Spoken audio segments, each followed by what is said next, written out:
حي على الفلاح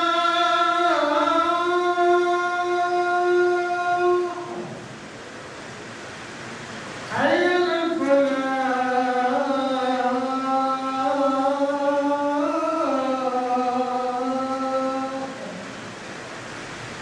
الله أكبر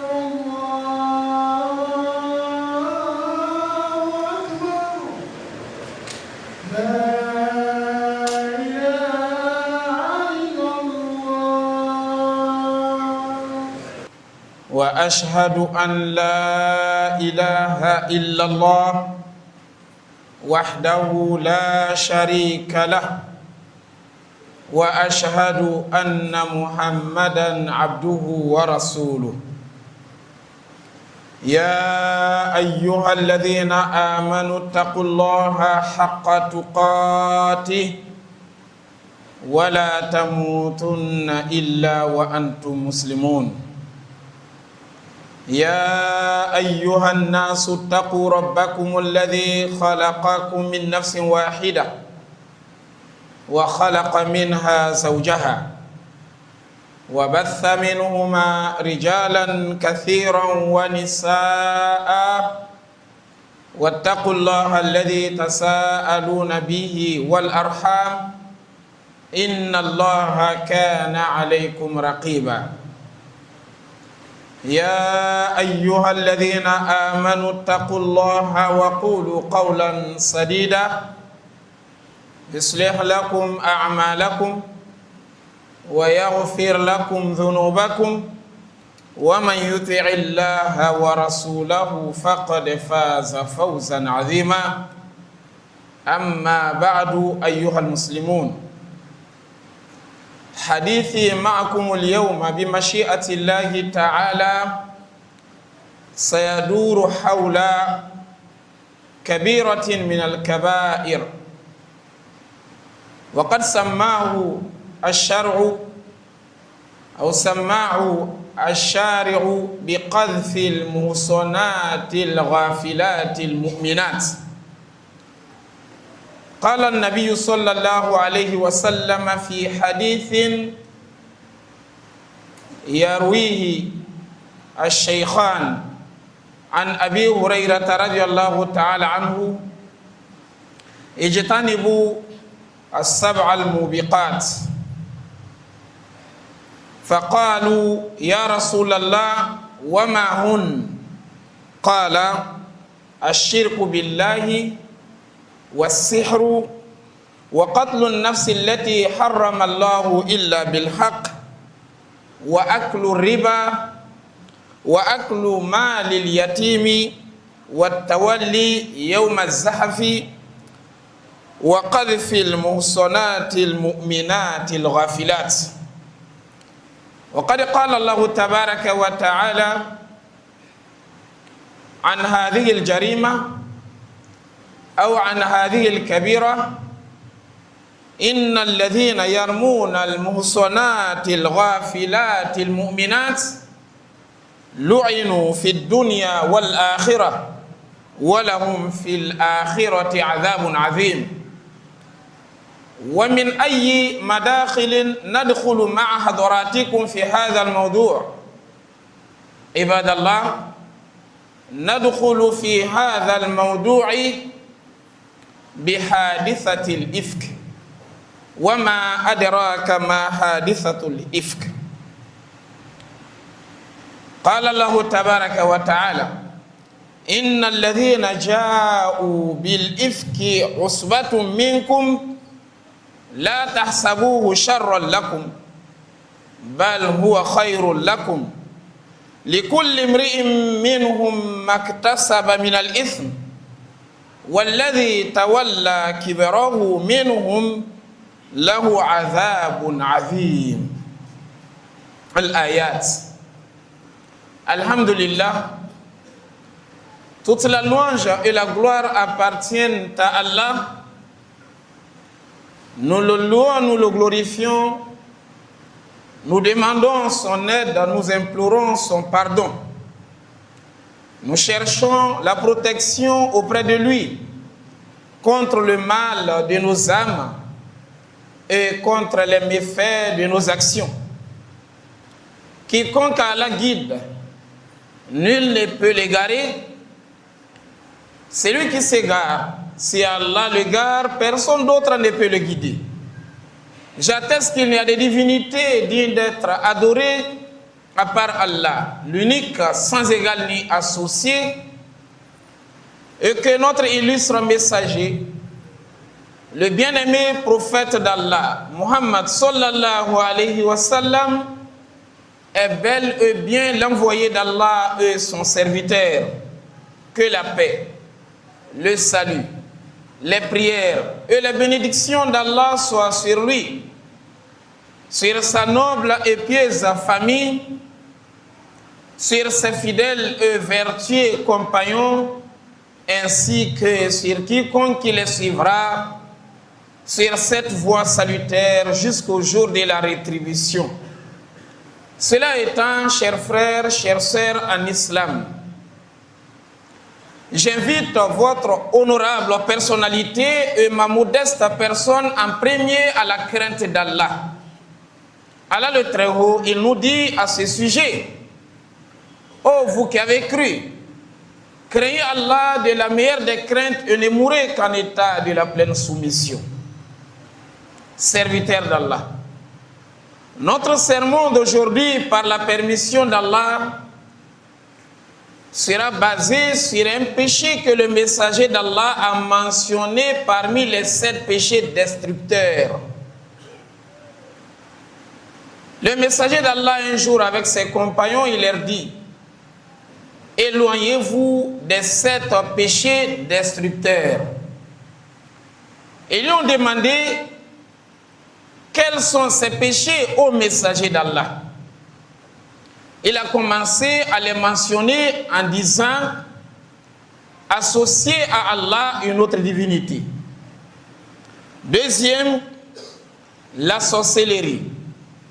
Troisième, tuer une âme sans un droit. Quatrième, manger l'usure. Cinquième, consommer le sou d'orphelin. Sixième, fuir lors d'une bataille ou le jour de la bataille. Septième et dernier qui nous importe dans ce sujet, accuser une femme croyante, chaste, innocente de la fornication, sans fournir des preuves. Et Dieu le Très-Haut, il nous dit dans un passage coranique: ceux qui lancent des fausses accusations contre les femmes croyantes, chastes, innocentes, c'est-à-dire en les accusant de la fornication, Dieu le Très-Haut, il nous dit, ceux-là ont la malédiction dans la vie d'ici-bas ainsi que dans l'au-delà. Et ils auront un grand châtiment au jour de la résurrection. Alors, chers frères en islam, pour mieux traiter ce sujet, nous allons nous référer à un fait réel qui s'est produit au temps du prophète Muhammad sallallahu alayhi wa sallam, et surtout à l'endroit de son épouse Aïcha radiallahu ta'ala anha. Elle n'a pas été la première à être accusée de la fornication. Mais je sais bien que vous êtes sans ignorer que Youssouf alayhi salam, Joseph, a été accusé de la fornication en Égypte. D'ailleurs, qui a été la cause de le conduire en prison à un bon nombre d'années qu'il a épuisé dans la prison, car il a été accusé de la fornication. De même, Mariam, alayhi salam, la mère d'Isa, que la paix d'Allah soit sur lui, a été également accusée de la fornication, jusqu'à ce que Isa, un envoyé d'Allah, a été considéré par d'autres étant un enfant hors mariage, qu'Allah nous préserve. Et voilà qu'au temps du prophète Muhammad sallallahu alayhi wa sallam, il n'a pas été épargné. Je vais parler de sa famille si elle n'a pas été épargnée de cette accusation. L'épouse du prophète Muhammad, Aïcha, a été accusée de la fornication. Dans Sahih al-Bukhari, le hadith nous relate cette histoire de son début à sa fin. Et dans le Coran, Allah subhanahu wa ta'ala a révélé 10 versets. Dans la sourate An-Nur, la lumière, nous relatant également ces faits et la sentence qui a été appliquée sur ceux qui ont été à la tête pour propager cette fausse accusation. Voilà, l'histoire se raconte ainsi. Le messager d'Allah, paix et bénédiction d'Allah sur lui, il avait l'habitude, quand il se déplaçait pour aller à un voyage, et les voyages de leur temps duraient des mois, car il voyageait sur les chameaux. Ce n'était pas les voyages de nos jours qui se font dans quelques heures. La plupart de nos longs voyages se font dans les avions. À leur temps, c'était sur les chameaux. Alors les voyageurs passaient des mois. Et ils se faisaient accompagner souvent par leurs épouses. Les femmes les accompagnaient afin de les servir au cours de leur voyage. Et le messager d'Allah, il avait l'habitude, quand il veut voyager, il tirait au sort les noms de ses femmes, les noms de ses épouses. Il faisait un tirage au sort afin de désigner celle qui va l'accompagner dans son voyage. Un voyage s'est organisé qui était à l'occasion de Ghazwatu Banil Mustaliq. Ghazwatu Banil Mustaliq, c'est une bataille dont les ennemis s'étaient préparés pour venir attaquer les musulmans. Et le messager d'Allah a reçu l'information, il était contraire de sortir avec son armée également pour aller à la rencontre de ses ennemis qui se préparaient pour venir. Le messager d'Allah, en allant à cette bataille, il a fait le tirage au sort au nom de ses épouses. Le nom de Aïcha radiallahu ta'ala anha a été tiré. C'est elle qui a été désignée parmi les voyageurs, c'est-à-dire celle qui va accompagner le prophète. Ça nous sert de leçon. Toi qui es polygame, tu as 2, 3, 4 femmes. Si tu as l'envie de faire un partage, au lieu de te mettre dans la difficulté, Allah te demande, ou la charia te demande de faire le tirage au sort. Voici que tu as eu les moyens qui te permettent d'envoyer l'une de tes épouses au Hajj. Mais tu ne peux pas les envoyer au même moment. Tu en as 2, 3, 4. Qu'est-ce qu'il faut faire? Et il faut passer par le tirage au sort. Celle dont son nom sera tiré, elle ira en première position. Le messager d'Allah, il nous enseigne cela. Et ça rentre dans tous les domaines. Donc Aïcha devait accompagner le prophète. Mais comment les femmes voyageaient dans leur temps?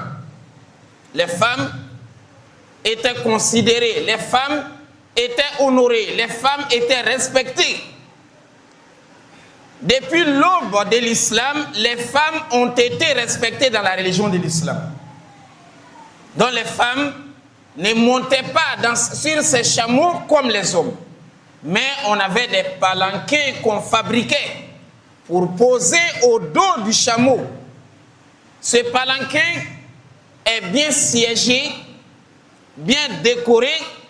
La femme, elle rentre à l'intérieur. Les personnalités importantes rentrent à l'intérieur pour effectuer le voyage. Alors, lorsqu'elle se retrouve dans le palanquin, elle est couverte par tous les côtés. non seulement les hommes ne vont pas la voir, elle sera également à l'abri du vent, elle sera à l'abri de la poussière, elle pourra s'étendre pour se reposer, elle pourra même se dévoiler étant dans le palanquin. Donc la femme, elle était honorée. Aïcha radiallahu ta'ala anha, elle a été apportée dans ce palanquin au dos d'un chameau. Le voyage s'est fait. Le messager d'Allah, il est allé avec l'armée qui l'accompagnait. Et cette manière de faire voyager les femmes sert de leçon également aux musulmans. Sert de leçon aux musulmanes. La femme musulmane, elle doit être à tout moment encadrée. Elle doit préserver sa dignité, son honneur, sa religion. Et va à l'encontre de cela. Ce qui a commencé dans notre ville il y a un an ou 2 ans, qui est un nouveau moyen de transport, le taxi-moto, ou la moto-taxi, qui aide les gens à se déplacer. Ce nouveau moyen de transport ou de déplacement ne cadre pas avec la religion de l'islam, avec nos femmes musulmanes. Une femme étrangère, celui qui la porte, c'est-à-dire le chauffeur, n'est pas son père, ni son mari, ni son frère, n'est pas un vous mahram. Elle est assise au derrière, les seins collés au dos du chauffeur, les mains souvent croisées sur les épaules ou le ventre de ce chauffeur, et le chauffeur va l'amener au centre-ville ou bien au grand marché. Cela n'est pas autorisé, chers frères en islam. Ce n'est pas autorisé, chères sœurs en islam. La femme musulmane, elle ne doit se faire toucher par un homme étranger que dans un cas de force majeure. Elle est malade. Cette maladie, on n'a pas trouvé un spécialiste. Parmi les femmes, pour la traiter, on est obligé de passer par un homme. Et avec l'assistance de quelqu'un de sa famille, bien sûr, ou de son mari, bien sûr. Mais la femme seule, elle se met au bord du goudron, elle arrête un chauffeur inconnu. Elle monte derrière ce chauffeur.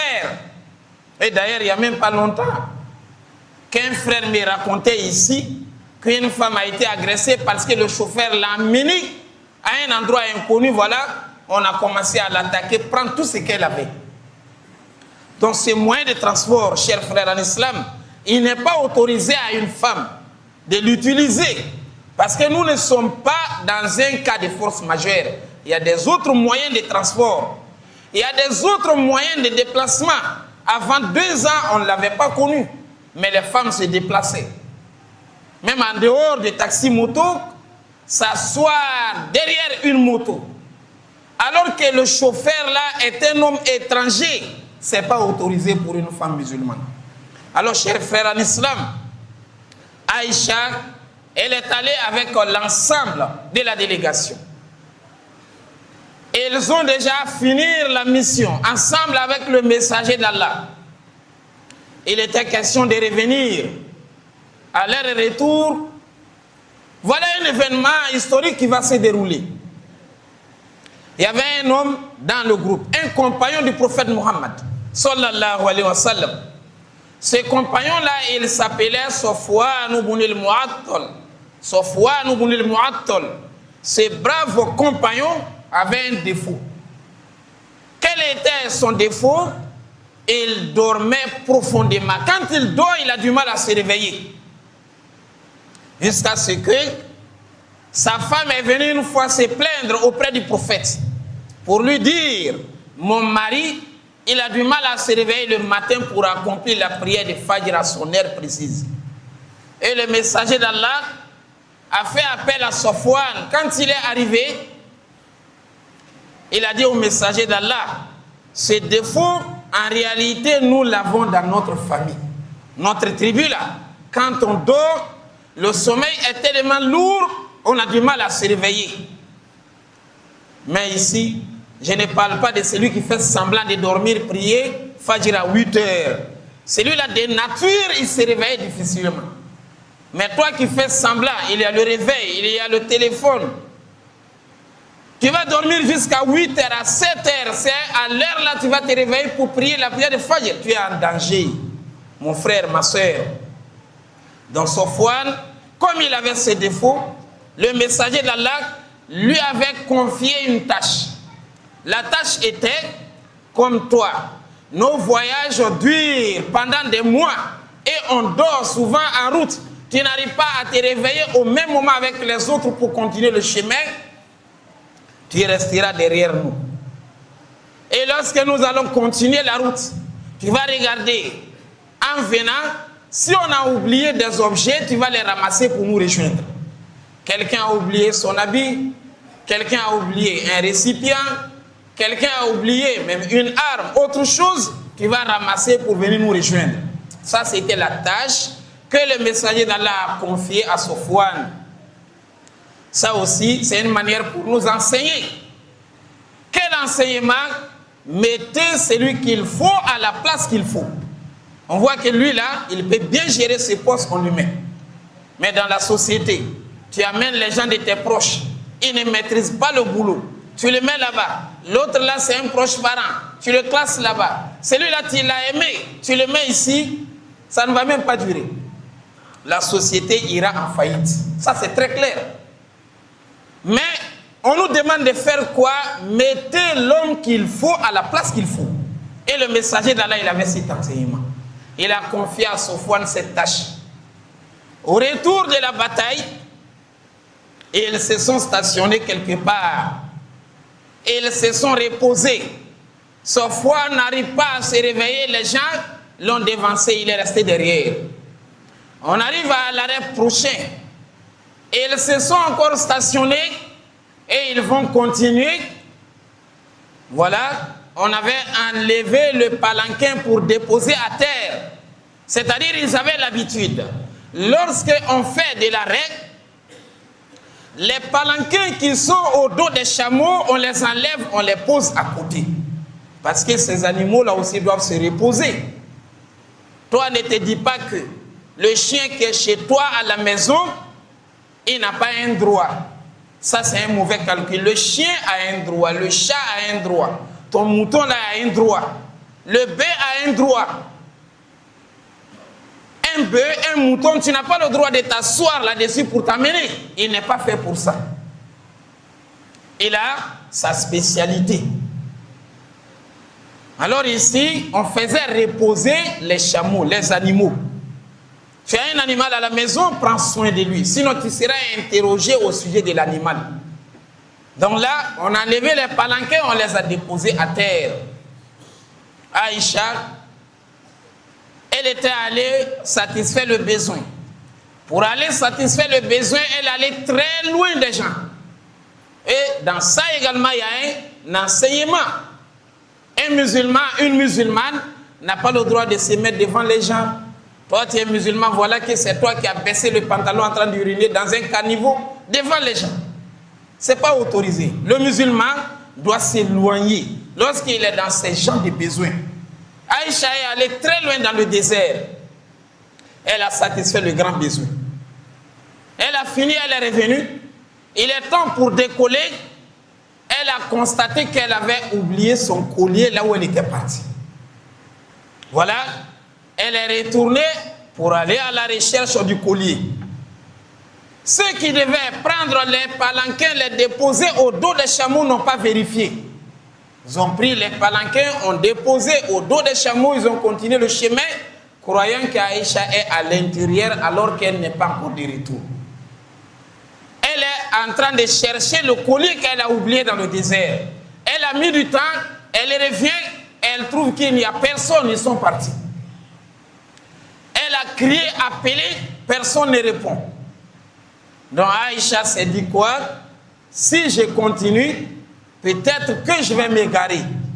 Mais s'ils vont, qu'ils constatent mon absence, la première des choses, ils reviendront au lieu du dernier endroit du repos, ils me trouveront ici. Elle s'est assise sur place. Voilà qu'Allah subhanahu wa ta'ala a fait descendre la sérénité, la stabilité sur Aïcha. Toute seule dans le désert, elle n'a pas eu peur. Ça, c'est la sérénité d'Allah. Peu de temps après, elle a dormi. Ça, c'est également la sérénité et la stabilité si elle ne pouvait pas. La peur devait l'empêcher de dormir, mais elle a dormi. Elle reste dans le sommeil. Qu'est-ce qui va se passer? Nous allons voir ça, Inch'Allah ta'ala, dans la deuxième partie de notre khutbah. أقول قولي هذا وأستغفر الله لي ولكم ولكافة المسلمين من كل ذنب فاستغفروه إنه هو الغفور الرحيم. الحمد لله رب العالمين والعاقبة للمتقين ولا عدوان إلا على الظالمين. أما بعد, chers frères en islam, Aïcha dans son sommeil, Safwan ibn al-Mu'attal était encore derrière en train de venir. De loin, il commence à voir une personne devant lui. Il s'est dit, il y a une personne devant moi. Il s'approche, vient trouver que c'est l'épouse du prophète Muhammad sallallahu alayhi wa sallam, Aïcha. Tellement surpris, il a levé la voix en disant Inna lillahi wa inna ilayhi raji'un. Ça, c'est l'épouse du prophète Muhammad, Aïcha radiallahu ta'ala anha. Il a crié pour dire ça. Aïcha s'est réveillée. Cette phrase a réveillé Aïcha. Safwan également avec son chameau. Il a fait asseoir le chameau. Aïcha est montée sur le chameau. Aïcha nous dit, je jure par Allah, jusqu'à ce que nous avons rejoint l'armée qui était devant nous, conduite par le prophète Muhammad, Safwan n'a plus dit un mot. Il n'a plus parlé avec moi. Jusqu'à ce qu'on a rejoint le groupe. Elle a entendu que Inna lillahi wa inna ilayhi raji'un. Ça, c'est l'épouse du prophète Muhammad, Aïcha. Ça, c'est un enseignement également pour nous. Un musulman, lorsque tu parles avec une femme étrangère, il faut avoir des limites. La conversation, la communication avec une autre femme doit être selon le besoin. Vous êtes en route, assalamu alaikum wa alaikum salam wa rahmatullah, terminé. Mais c'est toi qui es arrêté là. Ça, c'est la femme de ton ami, en train de demander tout de sa maison. Comment les enfants ont dormi, son mari est où ça? Elle a préparé quoi? C'est la femme de ton ami, ce n'est pas autorisé. Tu es venu voir ton ami à la maison. C'est toi qui es dans la cuisine. Tu es au salon. C'est toi qui ouvres le récipient pour que les gens mangent. Ça, c'est quelle qualité d'ami? La causerie que tu fais avec la femme, tu ne fais pas ça avec l'homme.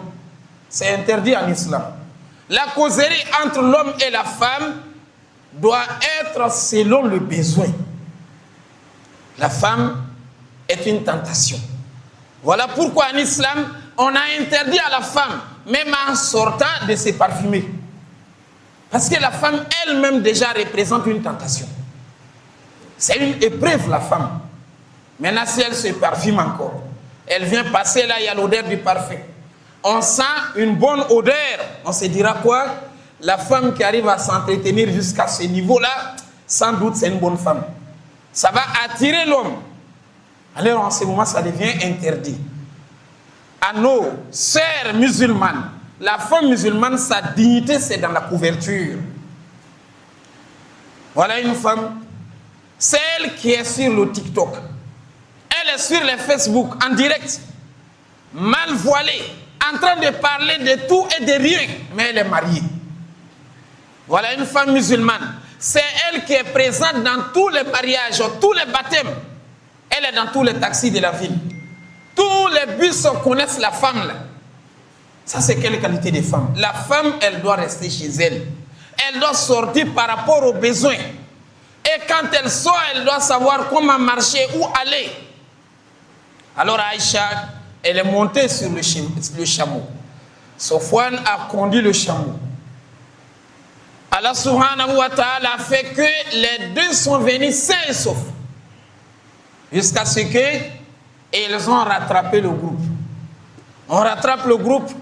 Cette armée qui était devant le messager d'Allah est à l'intérieur. Personne n'a su qu'Aïcha était restée derrière. Parce qu'Aïcha, elle était petite. Elle n'était pas grosse en ce moment. Et encore, les palanquins, on les soulevait ensemble. Celui-là prend ses côtés, l'autre prend ses côtés et on dépose sur le chameau. Donc, on n'a pas constaté son absence. Les deux arrivent, les gens les voient venir. Il y avait le chef des hypocrites qu'on appelait par Abdullah ibn Ubay ibn Saloul. Abdullah ibn Ubay ibn Saloul. Celui-là, c'était un chef à Médine. Et lorsque le messager d'Allah a quitté la Mecque venir à Médine, étant le chef de sa tribu, le messager d'Allah sera le chef de tout le monde. Lui, par jalousie, par égoïsme, voilà, il va venir me ravir ma place de la chefferie. Il a commencé à haïr le prophète, à haïr l'islam et les musulmans. Mais il s'est fait musulman. Il est ensemble avec les musulmans, mais il déteste l'islam et il cherche les points sensibles pour pouvoir attaquer l'islam, pour pouvoir ternir l'image de l'islam. On a vu Aïcha avec Sofwan venir. Dès qu'il a vu ça, il dit voilà Aïcha, voilà Sofwan, wallahi, ma salimat minhu wa ma salima minha. Voilà Aïcha avec Sofwan qui sont en train de venir. Ils ont fini de faire la fornication déjà. Aïcha n'est pas restée à l'abri contre Sofwan. Sofwan n'est pas resté à l'abri contre Aïcha. Les deux là ont forniqué. Ils ont fait le zina. Il a commencé à dire ça aux gens, individuellement, à dire aux gens, en groupe. Ils ont continué le chemin. On arrive à Médine. La nouvelle a véhiculé partout à Médine, mais Aïcha elle-même n'est pas au courant. Le messager d'Allah a appris la nouvelle. Les parents de Aïcha, Abou Bakr, avec la maman de Aïcha, ont appris la nouvelle. Mais Aïcha elle-même n'est pas informée. On dit partout, Aïcha a forniqué avec Sofwan. Jusqu'à ce qu'il y avait des bons musulmans qui sont rentrés dans ces jeux. Parce qu'ils ont cru peut-être c'est vrai. Et aussi ils sont allés raconter.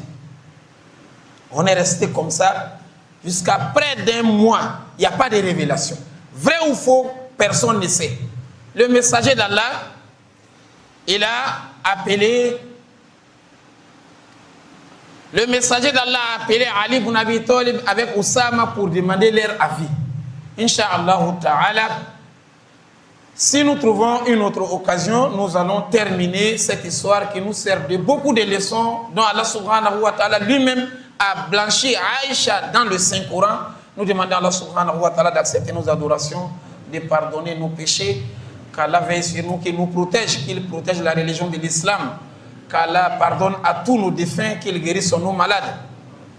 Allahumma a'izz al-islam wal-muslimin wa adhill ash-shirka wal-mushrikin wa dammir a'da'aka a'da' ad-din. Allahumma salli wa sallim wa barik ala Muhammad wa ala ali Muhammad kama sallaita wa sallamta wa barakta ala Ibrahim wa ala ali Ibrahim في العالمين إنك حميد مجيد سبحان ربك رب العزة عما يصفون والسلام على المرسلين والحمد لله رب العالمين قوموا إلى صلاتكم.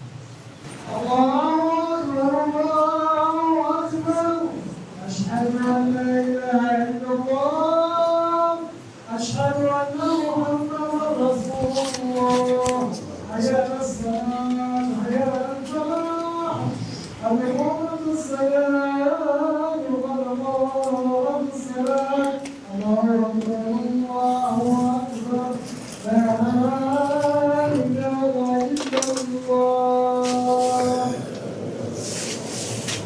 استووا استقيموا واعتدلوا تراصوا يرحمكم الله. Légalisez-vous, ne laissez pas de l'espace entre vous.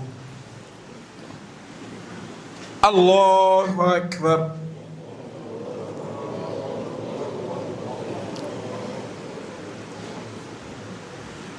الحمد لله رب العالمين الرحمن الرحيم مالك يوم الدين إياك نعبد وإياك نستعين اهدنا الصراط المستقيم صراط الذين أنعمت عليهم غير المغضوب عليهم ولا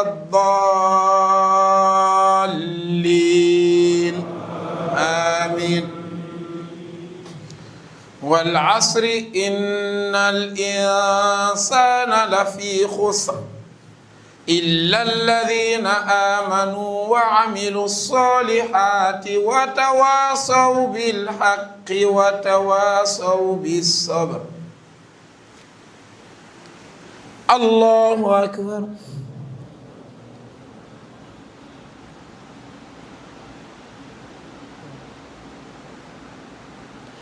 سمع الله لمن حمده.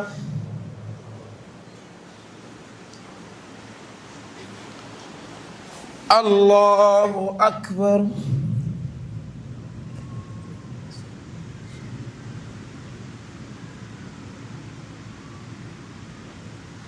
الله أكبر.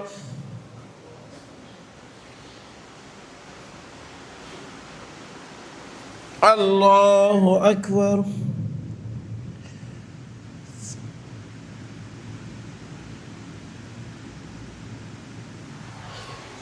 الله أكبر. الحمد لله رب العالمين الرحمن الرحيم مالك يوم الدين إياك نعبد وإياك نستعين اهدنا الصراط المستقيم صراط الذين أنعمت عليهم غير المغضوب عليهم ولا الضالين آمين. إذا جاء نصر الله والفتح ورأيت الناس يدخلون في دين الله أفواجا فسبح بحمد ربك واستغفره إنه كان توابا. الله أكبر.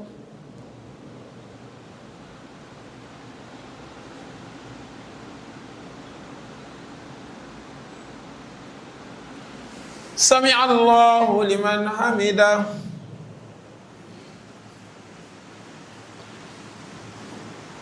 الله أكبر.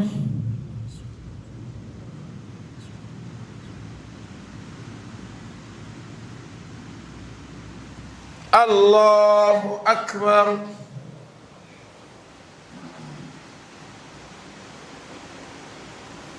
الله أكبر.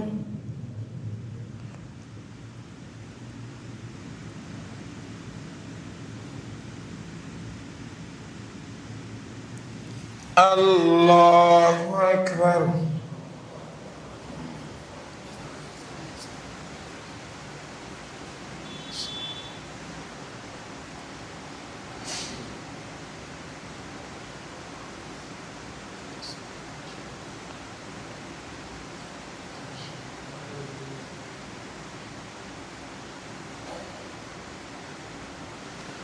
السلام عليكم ورحمة الله. السلام عليكم ورحمة الله.